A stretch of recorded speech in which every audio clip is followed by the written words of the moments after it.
Hey, everybody, welcome to A Planetary Diary, the Making of a Fan series. I'm your host, Eric Moran. And today we have a special guest. I was able to reach out to this gentleman here. Not only is he a really top artist, but he's also a fellow Marine like myself. And he has worked on some of the biggest films out to date.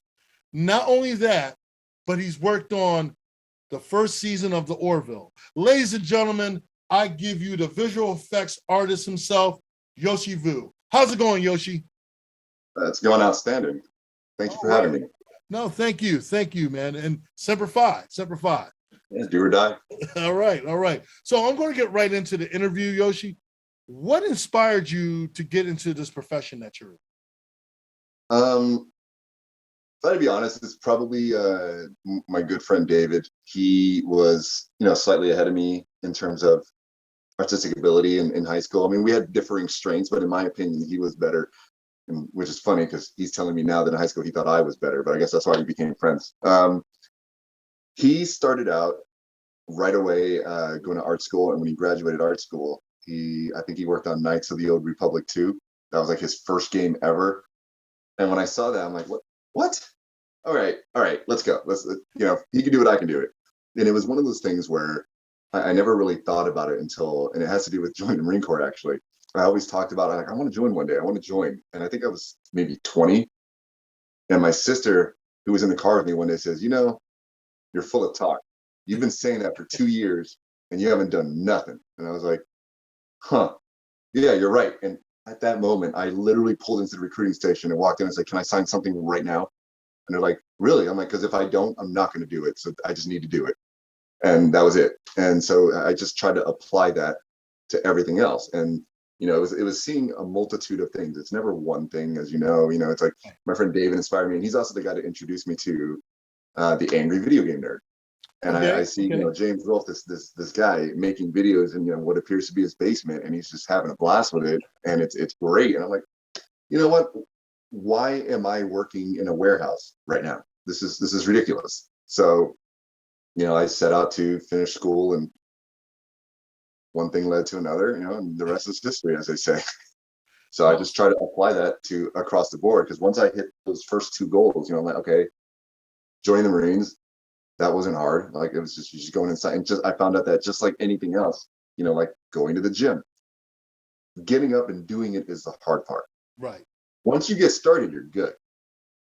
Once you're there and you're already lifting or running or whatever, okay, good. But it's the going that's the hard part. So that's, after signing on the dotted line and stepping on the yellow footprints, I'm like, all right, this is just what I got to do for the rest of my life, for everything. Just do it. If I can't do it, figure out what I need to improve on in order to do it and get it done. And so I just, that's just how it went. So for you, what was that moment that opened the door for you to get you in the door to start working on visual effects? What was that moment that you got that first start, that first break? One of the art directors at a studio saw my work and just said, hey, who's this guy? Bring him in. And I was working on personal stuff, and it was a studio that my friend David was working at. But I've been working on my own personal stuff, trying to improve my skill set. And that's one of the things I try to tell a lot of young artists is, like, don't rely on what you learned at school to get you a job, because right away that there's at least X amount of students that graduated with you that have the exact same skill set. So what do you have to do to set yourself apart? So I went home, I started studying the school of YouTube, as they say, learning new programs, learning new techniques, and I made a CG DeLorean just as practice. Nice. And I guess one of the supervisors or art directors at the studio saw that and asked my friend David, hey, who did this? Like, bring him in. And that was it. And they brought me in, and I worked on my first two movies, which was Journey to the Mysterious Island with The Rock and Green Lantern. Nice. So from there, like, I can see that that it kind of opened like a lot of doors for you. What was some of the life lessons that you learned to help you get established where you're at today? Is that a lot of people talk about luck, and I know you know what I'm talking about. There's a lot of, I guess you could say, haters, like, oh, you're lucky, I had this and this obstacle in the way. Right. And I'm like, dude, everybody has problems. Yeah, but not like mine. And the way I kind of have an analogy to that is, like, if you like to play video games, that's the way I see it. I might say, wow, this game was hard. Like I had a lot of these enemies and the level design was really hard. The puzzles were hard. And someone else might say, well, it's easy for you to beat the game. My game has like bosses in it and other things that kill you. And I'm like, yeah, everybody has obstacles. It's just how you look at it and how you deal with it. And so that my biggest, lesson for me was just to take that risk. And does luck have to do with some of it? I'm like, yes, luck is part of the equation, but it won't get you anywhere by itself. And I don't know who said the quote, but it's a quote that I really like. And it goes, success happens when opportunity meets preparation. So that's why after I finished college, I'm like, I got to keep my blades sharp. I got to learn everything so that if that one spark comes by, I'm going to have everything in my power to put 100% into it. As opposed to how many stories do we hear about, man, woulda, coulda, shoulda, this one time, and this thing happened. And I'm like, yeah, well, you weren't prepared. That's not my fault. Like it's go out there, keep your blades sharp. What is it? Bullets, beans, and band-aids. Yep. Keep everything up to par. Yep. Just situation awareness, all the skills we learned, if you will. Exactly. Well, for me, I always believe in the idea of reinventing yourself. When you're working on one thing, I've always believed in the concept of being able to just have the opportunity to expand on that. Like, okay, who said that you got to be limited to doing one thing? Exactly. And for at least for people like us, I learned the idea of being able to have more than one thing under my belt, being able to do more. And then, and in this way, it's a great way to show people, like, don't ever limit yourself. I always tell people this: don't ever limit yourself from doing the things that you want to do.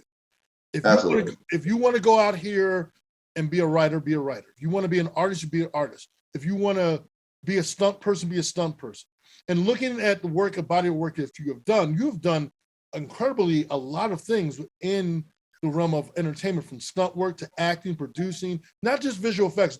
I know that's one of your strong points, but you've done so much. So again, that speaks in volumes to a lot of people, especially a lot of young people coming up and people that see people like yourself that are really putting it out there, that are really working hard. So I got to ask you this question. What would be, you say, for your career, what is your crowning moment in your career? What would be that crowning moment for you? I guess it would be working on and making the Death Star ruins for episode 9. The opinions of that movie could be divided. I mean, it doesn't really bother me. It's like, hey, think what you want. I didn't write it. So for me, that was like full circle. Okay. Because when I, I'm a huge Star Wars fan. I mean, look, I got the Empire emblem. Nice. With the little twist, if you know what I mean. You know what? Now you're tempting me about getting it. You're tempting me, man. You're tempting me. Yeah, I'm totally feeling that. And I'm like, now you're tempting me. But go ahead. You were saying, though? But, yeah, I was a huge Star Wars fan. And I remember I went out there and I told them, I told all my friends, I'm like, I'm going to work on that. Okay. And they're like, oh, okay, buddy. And I grew up in Texas. I was born and raised in Texas. Oh, okay. And I'm like, I'm going to go work in movies. And it was one of those great feelings where I did meet up with a lot of people years later at like a wedding, where everybody happened to be there. And it was one of those things where they went out for karaoke and drinking or whatever. And I'm sitting there. And after a few drinks, one of my, I don't know if you'd call him a friend, because I guess we didn't stay in contact after I moved, but every group has one of those Cartman guys, but he was like, so whatever happened, you moved to California to work in movies, huh? To go work on Star Wars? And I'm like, yeah. And he goes, and how's that working out for you? And I'm like, I just wrapped up on episode 9. And he goes, wait, really? I'm like, yeah, really.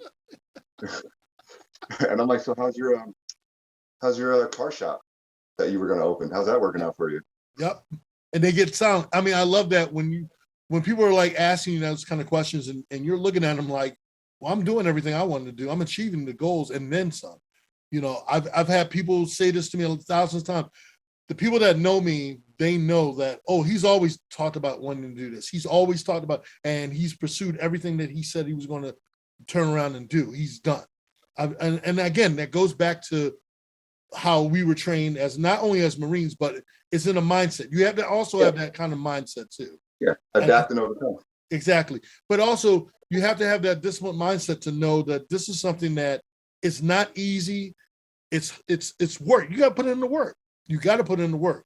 And that's the most important thing. So, all right. So I'm going to ask you this question: what was the project? I'll ask you this like this: what was the one project that you had the most fun on? Whether it was film, television, what independent, what was that one project? It was probably Journey to Mysterious Island. Okay. And it's because when it comes to those movies, there's less of an art direction. Okay. So we have more freedom. So when it came to like the Nautilus, it was me and my friend David, like, you guys need to make the Nautilus together. It's like, okay, well, what does it need to look like? Oh, I don't know. Do whatever you want. Like, cool. One of the jokes about that movie is once I say it, you won't be able to unsee it. But if you ever watch the movie, there's a giant electric eel. There's a giant, more, electric eel in the movie. Okay. That's bigger than the submarine. The problem is originally they just made an eel, but bigger. And I guess when you scale it up, it wasn't as scary looking. It just kind of looked bubbly and weird. So my friend David said, can I take a swing at it and just redesign it? And he redid it and it looks amazing. But if you look at it now, I'm like, oh, that looks like a T-Rex head. And he goes, yeah, I was watching Jurassic Park. So if you look at like Journey to poster, and there's a poster with The Rock and I'm brain farting, but The Rock and the other actors, the characters and stuff swimming away, and there's a giant eel in the background, and it's a straight on shot, and you're like, oh, yeah, that's a T-Rex. Like it's straight up like a T-Rex head. Like, and I never noticed it, until I saw him finish the sculpt. I'm like, yeah, that's a T-Rex head, and now I can't unsee it. So so I mean, again, with all the work you've done, I mean, you've done some of the most like amazing work, from working on Love, Death, and Robots, which is again one of my other favorite shows, next to The Mandalorian. What was it like? Take me through what was it like working on the pilot episode for the Orville, Old Wounds? um, it's tough because since it is a pilot, you have no idea what it's going to be, how people are going to receive it. It was just like, oh, this is a sci-fi show by Seth MacFarlane. And that's all I really needed to know. I'm like, okay, well, I'm a fan. Like, I guess the guy's in the, I like his work. Overall, the majority of his work I do like. So I'm like, and I like Star Trek, and this is kind of the best of both worlds, I guess. So it it seems weird, but at the time, it was just another day at work. It was just, hey, Yoshi, we got a new pilot show with Seth MacFarlane. Oh, that sounds cool. And the reason it's another day at work is because sometimes some of these pilots don't go anywhere. You never see them. Right. So I have no idea. Anyways, they're like, we need you to make this ship, and you're gonna split up the city with the other artists over here. You guys in San Francisco, and that was pretty much it. And they gave me like kind of a loose shape. They're like, oh, here's a sphere and two things. That's kind of the way we're going with it. All right, and then beyond that, you can kind of do whatever you want. And at the time, I was a huge fan of Oblivion with Tom Cruise. So you can definitely see a lot of influence there in the pod design. Of course, I even had a little jet pack and his little jet engine on the back and everything. Like, that's awesome. I love it. So that's in there. And I think you can see a little hint of TIE Fighter when he opens up on the inside. So, definitely I poured a lot of my own, I guess, personality into that little pod. Okay. So, and it was a really great feeling once the show was well received. You know what I mean? And it's kind of like and I feel for a lot of artists that they work on, it might be just luck of the draw. They work on like 5 different shows and none of them are hits. And people are like, well, you suck. Right. Whereas, I can work on one thing, it becomes hit. And like, oh my God, you worked on this? Like, well, because I can tell you there's a lot of misses too. Yeah. And I hear the stories all the time. So, I mean, it has to make you feel good to see the series just flourish like it has, and the fandom and what it's opened up to, like, with New Horizons coming and everything else. I mean, it's got to make you feel really good to know that you're a part of that Orvillian history, as I call it, the Orvillian history. But I know it has to make you feel good to be a part of it. It's hard to describe.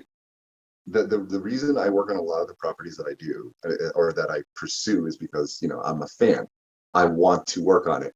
Just like everybody collects, props, costumes, comics, whatever. I like to collect crew jackets. Okay. So like in my closet, it's Walking Dead, Orville, Marvel, Hawkeye. I'm like, oh, I want all of them. Just I collect them. I collect credits. It's a weird thought process, I know, but And it goes back to what you were saying with, we were talking about adapt and overcome. It's Right. every time I gain a new skill set, I try to figure out how I can add that to my existing skill set and what new things I can do with this new combined skill. Like an RPG video game. It's like, oh, I've added a new ability. How do I combine this with my other abilities to make something new? And that's why I'm like, okay, I mean, I'm an artist, and that ability carries me far because I can do a lot of different things, so I just use that to every time I work on something. Okay, now I can add that and use that to get to my next goal. So much as you and I have a love for video games, what was it like for working on Call of Duty 3? Call of Duty Black Ops 3 was kind of like an out of nowhere thing. I had a mutual friend that worked there, and I had left another studio. So they were like, hey, we got a spot here. And I was kind of like, well, yeah, let me try it out. And I think I worked there for maybe 3-4 months. I didn't work there too long. Okay. I mean, it just, it wasn't for me. I decided to pursue something else. And it was a long story with that. I got kind of like, it was, I felt as an artist, I felt it was limiting. And I do appreciate working within certain limits. Okay. But it was just not something that I was as interested in as I thought I would be. And I guess I'm the type of person that I don't want to sit there if I don't have my heart and soul in it, and I can't give you my best work. I don't want to sit there and just run down a clock. Okay. That's not how I work. So it just wasn't for me. I guess it was because like, oh yeah, I'm making military stuff. I thought I was done with this, With all the work that you've done and all the body of work that you've done, what upcoming projects you have coming up?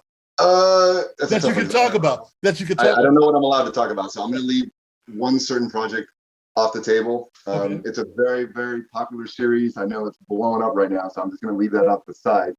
But the last I did work on. Did you talk about it on Twitter? I might have. I think, yeah. You know what? I am allowed to say I'm on the team. I just can't say what I'm doing or what. Right. So I'm a part of the Invincible team now. Okay. And so we'll just leave it at that. Okay. Title out of the way and all that. So there's nothing I can say any more about that. So you can't say nothing. Nothing. I can't say. I'm saying nothing. Okay. Lips sealed. Okay. Are you working on any other projects that you have coming up? I think I worked on the Obi-Wan show. Okay. But that's not out yet. I can't say much more than I worked on that. Right. Of course. But that was one of those things where that was full circle. I'm done. I grew up watching Luke blow up the Death Star, and as an adult, I got to digitally put it back together. I mean, what more could I ask for? It's like mission accomplished. So you're getting to do a lot that a lot of people only wish they can dream of doing. I mean, seriously. But I mean, when you look at it, it's like, okay, you're your own superhero in your own way. When you think about it, you serve. No, you serve. You not only been an artist both in the industry, but you got to also work on shows that basically are the height of what pop culture is all about. Not only that, but you've also done acting. You've also done stunt work. You've also have accomplished, like I've said earlier, you've accomplished a lot in that frame of time. And you've only probably scratched the surface. Well, I will say this. I am working on the side, or I was. It's kind of been put on hold just because, with work and everything. And I hope he doesn't hate me now because I haven't talked to him in a while. But I was working on a story together with Larry Hama. Oh, okay. Yeah. So he was helping me with concept and helping me fine tune my story because, who better than him? And so I was nice. No, it was funny. I did a G.I. Joe fan film years ago. And matter of fact, I basically presented it to Larry. We were doing a presentation. We debuted it for Larry at this comic book signing he was doing, and he loved it. It was called the Joe Files, and he loved it. Yeah, that's actually how because it was weird. I didn't even think about it until one of the producers on the set told me. He says, you're kind of a rogue artist. I'm like, what does that mean? He's like, you don't work for anybody, yet you've worked on a lot of things, and you kind of play by your own rules, and you're the only artist I know like putting yourself out there as a person, like you're your own brand. And I'm like, well, that's the idea. Right. Is I'm not trying to sell me because I think I'm awesome, but my disappointment was in seeing certain artists that worked on such big things, and I don't want to put their name out there, Right. but it's like, oh, if I said what he did and what he made, you'd be like, holy crap, he made that, and he's struggling to make ends meet. Right. Like for example, everybody can tell you that Vin Diesel voiced Groot, right? And so his whole body of work is what, saying one word. And can anybody tell me the artist that sculpted Groot? Nobody can. Funny. I mean, right? Yeah, So exactly. to me, my whole thing is to push the digital artist, because I think people in their head, they think, oh, it's on the computer. You just click make art. It's like, no, here's a computer, you do it, But so for me, it's like, it's a slow burn, because it started out with composers, people, oh, this is John Williams, and Right, et cetera, et cetera. And then it became where people started to know practical artists. So, oh, that's Phil Tippett, that's Stan Winston, that's Tom Savini.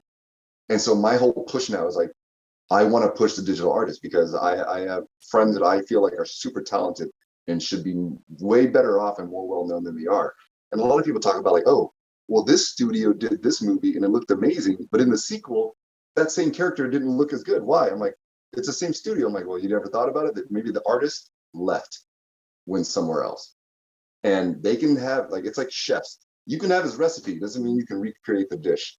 Our series, we push the idea of, we're not making money from this, but we're showing off everyone's talent. Jace Knockout Studios, he's the man that does all the visual effects for the series. And we make sure that he's at the forefront. Our other writer, our head writer, director, Brian Terranova, Terrasola Pictures. We want to show off everyone's talent, from the musical score from my buddy Adam, his musical score. So the idea of being able to show, it's like a resume showing off everyone's talent, while at the same time showing off our love for our fandom for the Orville, but showing off all this talent. And to me, it's a way of networking yourself, but at the same time saying, hey, I've seen your body of work, I've seen you do this, and you guys work together, collaborated. So yeah, it is, and I'm glad you hit on that. It is important that artists get to be seen more. It's important that artists get more recognized for the work they've done. They just talked about that with Hawkeye, how the creator who did the Hawkeye series, he wasn't getting acknowledged as much from watching from the series and all. And a lot of people were very much upset about it, because it was inspired from the limited series that they have on TV. So it is important that, and all the way around it, I think it's important not to forget the people that help establish these IPs, and these people that are bringing it out and putting it to the forefront. I think that's important. I think very much that's important. The artist plays a really strong component in all the things that you see on TV and books. It's an important factor. So I'm glad that you're one of those people that are letting everyone know, like, hey, look, this artist needs to be seen. Thing about comic book fandom, people appreciate the artist. They're like, oh, I like this inker, I like this penciler, I like this colorist. It's like, yes, but in the movie industry, people aren't really the same way, and I understand that you have the credits, it's like overwhelming. But if you really break it down, they break it by category, and each category is not that big, and so it's just, for me, it was unfortunate seeing, some of my friends or colleagues that I knew, and I'm like, holy crap, to me, you're super famous, but because I'm in this field, like you see you in the newsletters, the Visual Effects Society, all that. I'm like one of the guys I met early on in my career, he was the one that came up with the way to do the burning body effect in Blade and in Buffy. Okay. And I think he was like 14 when he did it. Wow. But yeah, or something like that. And the studio, or 16, I don't remember, but he was young. And I think he didn't even have a driver's license. So the studio would pay for him to get picked up each day for work. But when I met him, he was already in his 30s, but yeah, he was like an industry legend. He came in with that whole thing. And I never even knew that someone that young created that. Yeah, Alan McKay, that's his name. Wow. And he has a whole series of tutorials. Like, visual effects artists know him because we pay for his tutorials. Like, we buy them. Wow. He has like classes and seminars on like how to do certain effects and how he came up with the concept. And because that, like, the first time you saw that in Blade, that was amazing. Like the body turned up and the skeleton. I'm like, oh, that's like violent, but not violent. So and you see it everywhere now. You see it in most films and all when you're dealing with stuff like that. Yeah. So I mean, and that's something new again, you learn something new every day. And I never realized it was someone that young, you know? Yeah. So that, and you wouldn't know unless someone told you about it, you know? So I think that is very important. Some of my friends that know me, they were like, "Oh, you worked on this, this, and this. You should hit up conventions. Maybe you can do conventions." I'm like, What would I do there? Like, you can sign stuff and all that." And so I made a few phone calls, blind, because I have no idea how any of that works. Mm-hmm. And I'm like, "Oh, I was thinking if you're interested in, a guest or whatever, you don't have to pay me. I just want to make it known that these artists, I'm going to talk about certain. It's usually not much of an interest. It's and I understand it. People want a face, and that's what I try to explain to people. Like, yeah, like it's most artists in my field aren't really well known, and that's just it's like I said, it seems like a lot, but it really isn't. Once you get to the upper echelon, it's like they say, it's small at the top of the pyramid.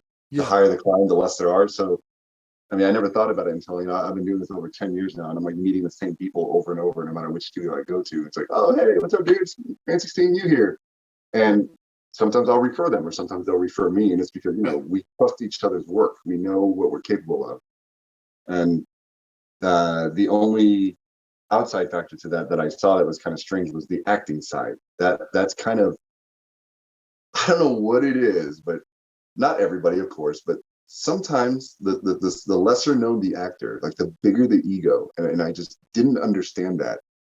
Like I'm on certain sets and they're like, "Do you know who I am?" And I'm like, "No, I don't. I'm sorry. Like I'm not trying to be rude. Like should I?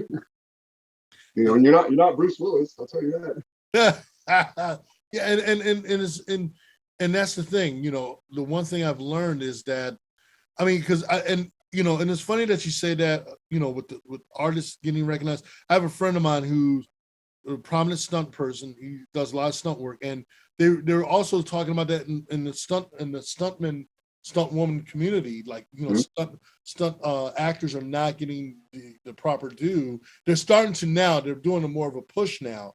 But like you said, I think along the way, everyone that from the crew aspect needs to get the proper due, because they're the ones that are doing the back work and they're doing the heavy lifting to make everyone look on camera as good as they do. So that is important. This is why I do a Planetary Diary, for people to know, like people like yourself, people like the other people that have made, like Tom and Brooke, to be able to tell your stories so people who are watching, that young man or young lady that's watching, can be inspired to see this and say, well, they're doing it and they have different stories and they all come from different backgrounds. And some of them were self-taught, some of them went to school, some of them didn't.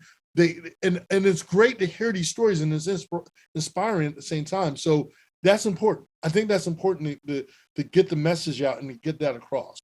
What advice would you want to give to upcoming artists? Just believe in yourself and put in the time and the effort and the work. And there's one thing I did want to bring up. It's kind of important to me. There's a lot of misconception that I've seen amongst younger artists that, oh, they want us to work extra hours and put in all this extra time at work. Unless if we want to make it, we gotta put in. That's actually not the case. That's a bad thing, because what happens is when a young artist, and I get it, you want to prove yourself. It's like you're scheduled to work the 8 hours, and they'll work extra hours and overtime. They'll work crunch time without getting paid for it because they want to prove themselves. But the problem with this is it throws off the budget. Because me, like as let's say I'm a lead or a senior somewhere. If my artist is telling me, oh, it takes them 8 hours to do that, but it actually takes them 10, that makes me feel bad because they're not getting paid for their time. But it also makes it hard when we talk to clients. He goes, "How long is this project going to take?" And I do all the math, like, "Oh, this artist does this in 6 hours. This art, and I'm trying to figure it out." Like, no, I'm not going to hold it against you. I've never had it held against me. If it needs to be faster, they'll tell me. Like, hey, and if I can't do it in that time, someone else will do it. It's a lot of junior artists. The biggest advice I can give is have thick skin. Nothing is personal. Nobody is questioning you as an artist. You have to remember you're there to do a job, just like any other job. And you do it within their parameters. And if they give you creative freedom, you take that creative freedom. If not, you don't do it. Just work the way you're supposed to, and have thick skin. Like in the Marines, if they tell you to fix something, it's not because you're a bad artist, it's not because you're anything personal. It's, we need to get something done, and we can't fix it unless we tell you what's wrong. and it's hard, and I understand it's hard not to take things personally, especially at the beginning when you're new to the field. It's like, oh, I finally get to work on this. I'm going to do all this art. And then they're like, no, it's not going to work. We need this. It actually needs to be like this. You can't be like, oh, what? This looks way better. No, it's like, yeah, no, you're not there to do your work. You're there to do their work, and that's the biggest thing. And that's one of the reasons why I push for people to, I guess, pursue their own work on the side. And like you were talking about, we have side projects. Right. Most successful people, as you well know, excel in multiple areas. And it has to do with, in my opinion anyway, it's not based on anything, but in my opinion, it has to do with not so much, oh, they're successful because they're good at this thing. It's like, no, they're successful because they adapt and take the time to learn and master each thing they choose to pursue. And you learn to put that together. Like you said, you did pro wrestling. That is part and parcel to me with acting. Okay, cool. Let's put that together. What can we do now? Okay, now I got this other thing. I'm an actor. I was in the military. I can wrestle. Maybe I can do stunts, and it's like, now that I know how to do stunts, what else can I do? And it's, you keep adding to your belt. You keep adding to your Batman utility belt. I'm pretty sure, you're unstoppable. And that's just, it has to do with going off on a slight tangent here, but Larry Hama, that's how I got in contact with him, because I had worked at a studio years and years ago, like a decade ago, where I had to help model something that Larry Hama designed, but I only spoke to him very briefly because he came to the studio. He just looked over my shoulder at the computer. He goes, okay, yeah, and that was it. That was the end of it. Okay. So I found out he was doing a convention in Colorado years later, and I'd already worked on other things at this point. But I'm like, you know what? I'm gonna take a swing. So I told my wife, I printed out the 3D model that I made that was his design on like reflective paper, like metallic. And I booked a flight and flew to the convention. I stood in line and he's signing on it. I was not thinking anything. Right when he got to me, I popped the picture on the table and he looks up at me and he goes, where did you get this? I'm like, I made it. This was your design. And he goes, you worked in New Jersey before? I'm like, yes, Yoshi. He goes, Larry. And then that was it. I'm like, I'm in. That's all I needed. You know what I mean? And like, oh, I'm not a nobody. I've worked in your design. That got your attention. And now on top of that, yep, I have X amount of body of work. And I've now applied that multiple times over at multiple conventions. It's like, who's this actor? Okay, let me look at my IMDb. I did work on something with him, or if not, I have worked on something with one of his co-stars, and I'll use that as a point of conversation right when I get to the table. And that's how I got, extra side gigs. I got to, be in movies just because I like Tim Russ, it's like, hey, like come work on this. And it's through that I got to actually meet actors and be on set, because most visual effects artists, they don't go on set. They don't meet actors. Right. And so my coworkers in college are asking, like, how are you doing this? I'm like, you worked on X amount of projects. You don't think that means something? Go to a convention. Go stand in front of them. Tell them you worked on their show. And that's kind of what happened with me. I went and saw the cast of Mandalorian, and full disclosure, I wore my Lucasfilm shirt. And they're like, you worked on, yeah, I worked on your show actually. And they started talking with me, and it was weird because everybody's standing in line. It's like, who's this guy? Like, how is he just, and because there's obvious, as soon as I bring up that I worked on the show, there's a change in dynamic. Yeah. Oh yeah. Because you're not talking as a fan aspect. You're talking more in their language spree, and they're like, okay, you're not talking as a fan. You're someone that I need to talk with or have a conversation with because you're in the same length or in the same wavelength as me. And so, yeah. Oh, I've been there. I've been where you're at. Believe so you know what I mean? It's one of those things where I'm just like, oh, okay, I worked on your thing, and I'm trying to be all professional about it, but on the inside, I'm like, yeah. And you try not to fanboy at the same time, and you're like keeping your cool and all. So, Yoshi, I definitely want to take the time to say thank you, not only as someone who served, served alongside, also served in the Marine Corps, but also just thank you for taking the time to come on our show. Thank you for taking the time to, be very transparent and about this field as far as being an artist, visual artist especially. People need to hear this more, and it's important for people to, to learn and to let people know not to limit themselves. As you said, in a nutshell, don't limit yourself. Don't limit yourself. So I want to thank you, Yoshi, for coming on the show. And for all of you out there that you enjoyed this, make sure you hit subscribe. Also, check out my other channels on my YouTube channel. They're all on my different playlists. Also, check out my Facebook fan page for A Planetary Step. And as I end my episodes, Make every step you take a planetary one. We'll see you soon.